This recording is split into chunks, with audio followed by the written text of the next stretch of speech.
भगवद गीता 11.03।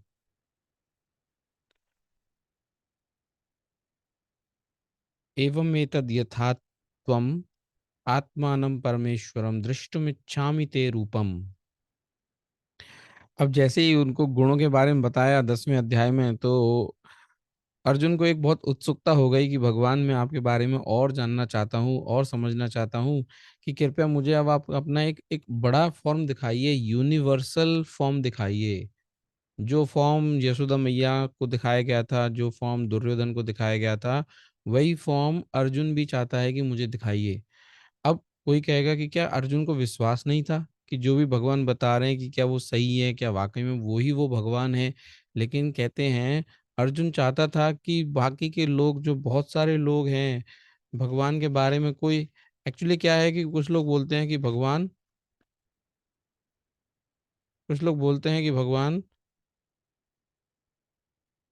क्या हैं? जैसे कलयुग में आप आएँगे तो भगवान, हर कोई व्यक्ति अपने हिसाब से भगवान बनाए बैठा है। कोई कहता है मैं भगवान हूँ, कोई कहता है मैं भगवान हूँ। तो इसीलिए ये एक बहुत इम्पोर्टेंट चीज़ है कि जैसे कोई बोले कि मैं भगवान हूँ, तो आप उससे, जैसे अर्जुन ने पूछा भगवान से कि आप मुझे यूनिवर्सल फॉर्म दिखाइए, तो आप भी उससे पूछ सकते हो कि हाँ, आप अपना यूनिवर्सल फॉर्म दिखाइए।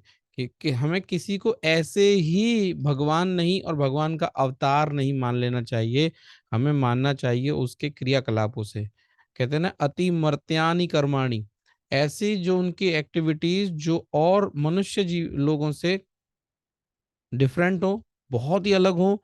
जैसे आप देखिए, कृष्णा की जो एक्टिविटीज़ थी, उन्होंने गोवर्धन पर्वत उठा लिया, 16,108 रानियों से, ऐसे-ऐसे राक्षसों से संहार करा कि जिसका कोई बाल-बांका नहीं कर सकता था। बकासुर, अघासुर, इवन कंस जो अपने आप में बहुत बड़ा राक्षस था, उन सबको भगवान ने ऐसे ही चुटकियों में खा लिया, चुटकियों में उन्होंने मार दिए, चुटकियों में। तो इस तरह से एक ये पहला एक है कि वो बहुत अलग तरह के एक्टिविटीज़ करते हैं। तो इससे हमें जानना है कि भगवान और आदमी में, सिंपल कॉमन ह्यूमन बीइंग में इतना डिफरेंस होता है। फिर दूसरा, हम उससे पूछ सकते हैं, अच्छा आप यूनिवर्सल फॉर्म दिखाइए, जैसे अर्जुन ने पूछा, तो क्या वो बना सकते हैं? क्या वो दिखा सकते हैं? उससे ये भी कह सकते हैं, अच्छा तुम गोवर्धन पर्वत का उठाओ।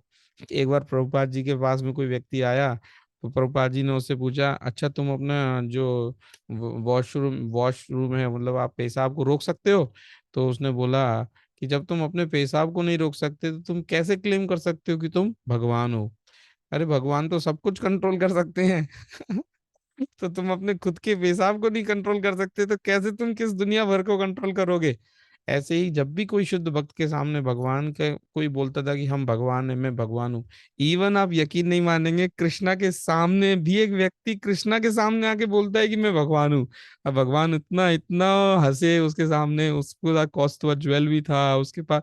हाँ, कौस्तुभ ज्वेल नहीं था, बाकी सब उसके पास था। ऐसे ही मुकुट था, ऐसे ही उसका पहनावा था, ऐसे ही उसका लेना देना सब कुछ था।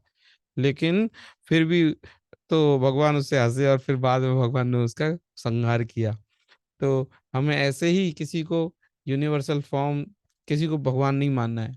इवन कहते हैं कि शास्त्रों के अंदर भी उनके बारे में बताया गया होता है कि वो कहाँ पे पैदा होंगे, उनकी माँ का क्या नाम है, उनके पिताजी का क्या नाम है, क्या हमें करना है, क्या क्या उनसे मांगना है, क्या उनसे नहीं मांगना है, वो सब भी शास्त्रों में लिखा रहता है।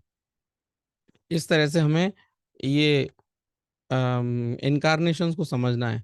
हम उसको ऐसे ही नहीं मान सकते किसी को भगवान।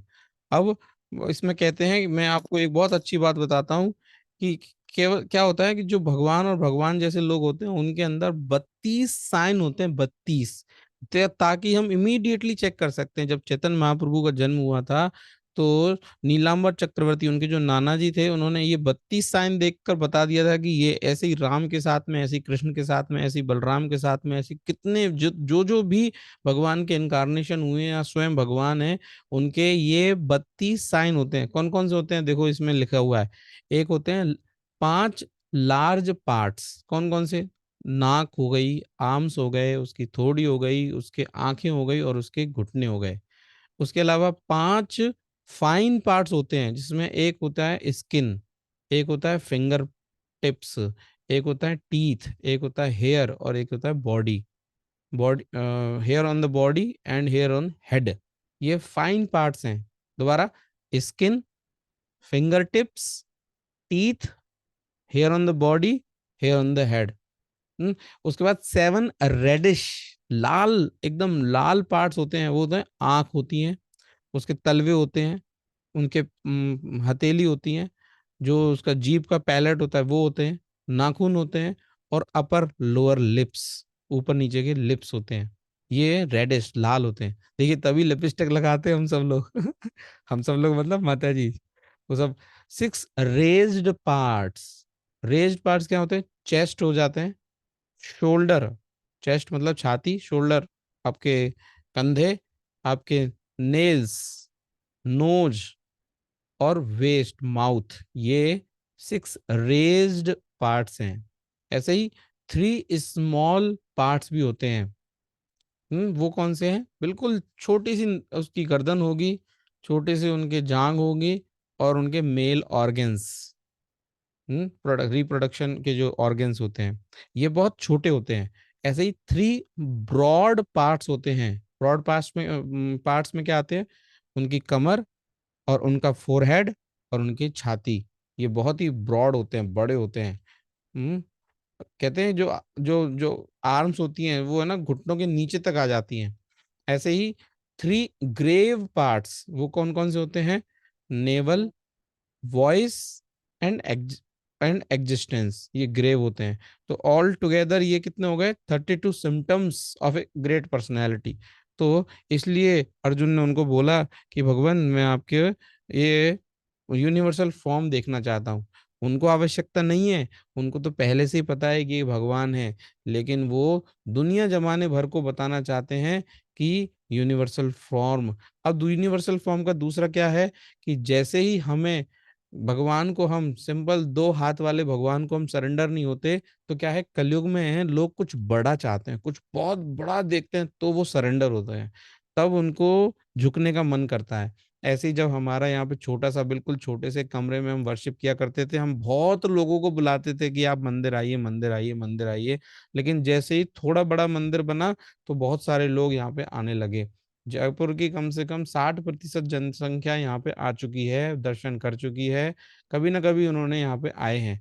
अब अभी जब हमारा और बड़ा मंदिर बन रहा है, मैं बताता हूँ कि यहाँ के तो लोग जयपुर के तो आएंगे, ऑल ओवर दी वर्ल्ड के लोग जो जो भी जयपुर आते हैं, वो इस जगह को टच करके जाएंगे। तो कुछ लोग झुकते कब हैं? जब उनको कुछ चीज बड़ी दिखती है। आदमी छोटे को बहुत वैल्यू नहीं कर पाता, बिना पैसे के आदमी कलयुग में वैल्यू नहीं करता है। इसीलिए भगवान ने यूनिवर्सल फॉर्म दिखाया, किसको? अर्जुन को, कि ठीक है तुमको यूनिवर्सल फॉर्म दिखाता हूँ। तब अर्जुन की आंखें चौड़ी की चौड़ी रह गई कि ओ माय गॉड, ये क्या मैं देख रहा हूँ। अर्जुन को तो डर लग गया। उन्होंने बोला कि मुझे नहीं चाहिए ये फॉर्म वॉर्म, आप वापस से अपने सुंदर सिंपल फॉर्म में आ जाइए। वो 4 हाथ वाला, जो 2 हाथ वाला फॉर्म है, मानुसम सुंदरम रूपम, उसी में मैं आपको भजूंगा, वर्शिप करूंगा, कृपा करिए आप दोबारा से। तो इस तरह से ये एक यूनिवर्सल फॉर्म एक बहुत इंपॉर्टेंट है। ये हमें बताता है कि जो भगवान है वो बड़े से बड़े भी हैं, और वही भगवान छोटे से छोटे भी हैं। तो बहुत बड़े हैं, बहुत बड़े हैं, तो इतना बड़े हैं कि उसमें सब कुछ समा सकता है। छोटे हैं, छोटे हैं, छोटे हैं, तो इतना छोटे हैं कि ब्रह्मा जी भी उनको देखने की कोशिश किए तो नहीं देख पाए। इसीलिए हमें हर चीज में, छोटे से छोटे में, बड़े से बड़े में, भगवान के दर्शन करने चाहिए। कोई अपने आप को बहुत बड़ा समझे तो सोचना चाहिए कि देखो इससे बड़े भगवान है। कोई जब आप अपने आप को छोटा समझने लगे, तो समझिए कि इससे बड़ी है, इससे छोटे कृष्णा है, इससे छोटा अणु, अणु के अंदर भी जो समा जाए उसको बोलते हैं विष्णु, इसलिए उनका नाम विष्णु पड़ा है। तो इस तरह से ये श्लोक है। मैं इसको एक दो बार इसको कमेंट कोट करता हूँ। एवं एतत् यथात्वम् आत्मानं परमेश्वर द्रष्टुमिच्छामि ते रूपम् ऐश्वरम पुरुषोत्तमः। आज के लिए इतना ही करते हैं। आज मुझे थोड़ा कहीं बाहर जाना है। ठीक है प्रभु जी, हरे कृष्ण माता जी, हरि बोल।